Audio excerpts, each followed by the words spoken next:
Well, what do we have here? Looks like someone's got a case of the P0446 code. Don't worry, though, we're here to help. First things first, let me tell you that this code has a medium severity level. So, while it's not an emergency, it's important to get it checked out as soon as possible. Now, let's talk about what this code means. Basically, your car's computer is telling us that there's a problem within the evaporative emission control system. Specifically, it indicates that the ECM detects a short to ground, and open, or a short to battery voltage on the EVAP system vent control circuit. Now, let's talk about the symptoms of this code.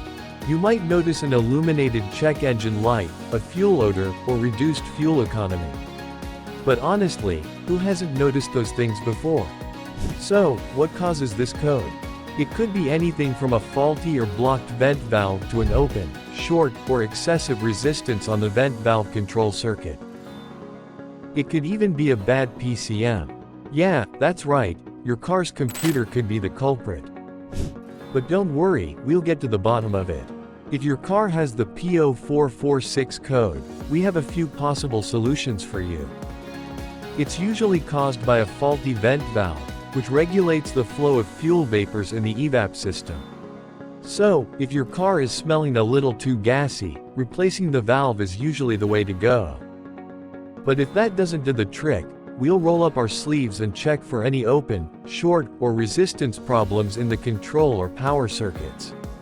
And if all else fails, we might need to investigate the powertrain control module.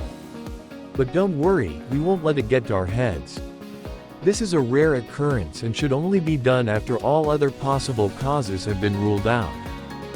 But honestly, this is an intermediate level DIY job, so if you're not comfortable working on your car's EVAP system, it's best to leave it to the professionals. We'll get your car running like new again in no time. Before we go, remember to check out our OBD code X lookup tool for other trouble codes. Thanks for watching, folks. And if you enjoyed our video, please give it a like, share it with your friends, and subscribe to our channel for more fun and informative content. Thanks for tuning in.